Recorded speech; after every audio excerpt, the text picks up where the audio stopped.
Hey guys, and welcome back. This is part 2 of my thoughts on Infamous Second Son. Now, going back into the gameplay, that's what I wanted to talk to you guys about. Now, I already mentioned the difficulty, the missions, and the UGC. Another thing I wanted to talk about was the morality system. The morality system, I thought, in Infamous 2 was really broken. Like, it was just not very good, and it didn't intertwine with the story very well. I mean, you could be evil, but Cole in a cutscene would be like all caring for his friends and look sad and stuff like that. And that didn't really feel the same way in Infamous 1. I mean, another thing is that, you got calls from Zeke, your friend, on the fly in Infamous 1 and 2. And, in Infamous 1, at one point when I was playing through the bad guy side, he actually called up Zeke actually called Cole and started talking about him, how people were like saying stuff, and Cole was like, you know what, Zeke, I really don't care what other people think of me. And you could feel that he was getting evil, and he looked evil too. Man, he looked nasty. He was all like dirty and scrubby and just raw. But and then like when he got good, he was all shiny and everything like that, shiny and clean.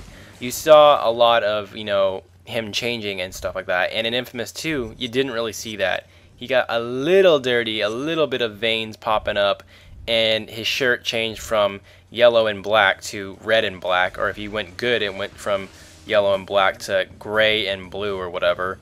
And that didn't really convince me that he was changing. Like I said, you could be evil and still care about your friends in a cutscene. The ending of the evil side in Infamous 2 was crazy good, and you really felt evil then, except for the actual cutscene at the end.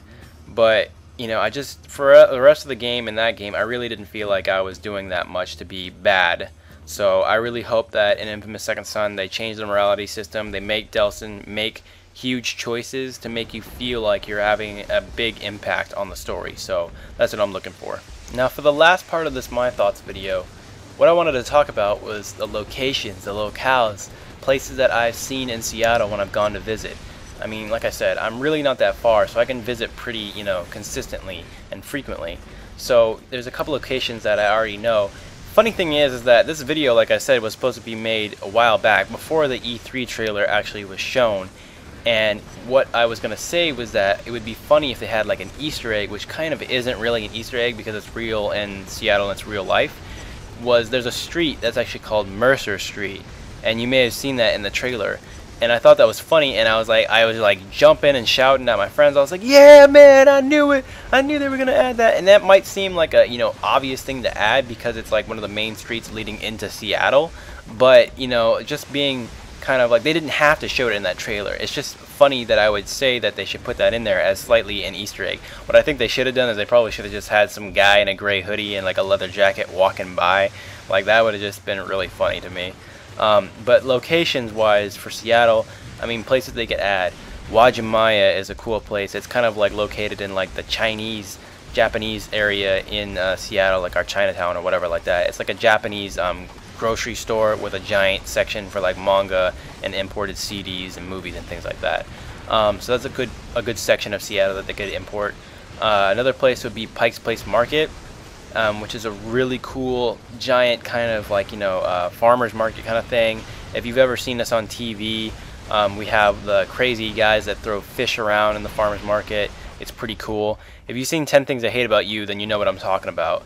Which leads me to another place, which is Gasworks. Gasworks is kind of like located on like a secluded island that you have to like, I think take a boat to, or I think you can get to it somehow on road, but it's this giant gas factory that looks all rusted and everything, and I feel like that would be an awesome place for Delsin to go and blow off some steam. Blow steam, yeah. Like, he could play around in Gasworks and have fun there, and there's lots of like ventilation places that he could just be shooting up out of. So I think that'd be a really cool place for them to put. And as we said, like, water's not really going to be a problem for Delsin in this game. As we saw in the trailer, it was raining, so I really feel like maybe I doubt that they're going to put swimming in the game. I really doubt it, but if they ever did kind of put that in there, that'd be kind of something interesting gameplay wise. But because there's a lot of water in the area.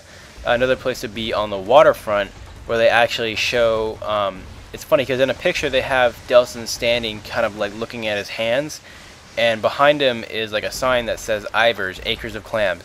Ivar's is a special restaurant that we have here in Washington, and maybe in a few other places on the coast, because it's a seafood restaurant, and it's actually right down on the waterfront in Seattle, close to Pike's Place, and it's one of my favorite places actually. It has and I keep saying "and" a lot, but it has a lot of good food. Don't say "and," don't say "and." Also, it also is near a giant Ferris wheel that just was recently put up, and actually I haven't been on it yet, but it actually looks pretty cool. So those are some of the places that they could actually put in. Another place would be like maybe a cinema in the area. They have the monorails that they've actually put up, which they already said that most of the general look of Seattle and the feel of it is going to be there. They're not going to literally construct everything the way it is exactly, which for some games I'm just like, why don't they do that? You know, like, I mean, I remember when SSX came out and they said they were able to use like Google Maps to literally copy the exact, you know, replica of the mountains and put them in the game. Why can't they do that for like cities? You know, like put like a radius of the city, copy it exactly, and then the outside of that radius actually make up whatever, and so that way everything feels kind of like, you know, natural and unique and stuff like that. That way if somebody had a house they wanted to go visit, they could just go visit their own house in the game. That'd be kind of cool, right? So that's something that I feel like they should put in, is, you know, these different locations that we all kind of know and love. So these have been my thoughts on Infamous Second Son. Obviously I'm going to continue to support the game and probably put up another updated thoughts on the game when it nears its release, which I think is sometime in April. And also I will be doing, you know, probably when the next trailer comes out or the next gameplay comes out, you know, kind of more of a analysis, kind of a look at it and see what my thoughts are at that point on Infamous Second Son. So I want to thank you all for watching the videos. Please subscribe if you're new, click the like button, and share the video if you want. And I'll definitely catch you guys around when we talk about Infamous Second Son. So thanks again, guys. Bye. Oh, and I can't believe I forgot some of these locations, guys. Safeco Field where the Mariners play, CenturyLink Field, which used to be Quest Field where the Seahawks play, and also Key Arena where the Storm and where the Sonics used to play. Those are some other good locations that they should add. The events of the second game in the Infamous series. Now, for those of you who have not played the past Infamous games,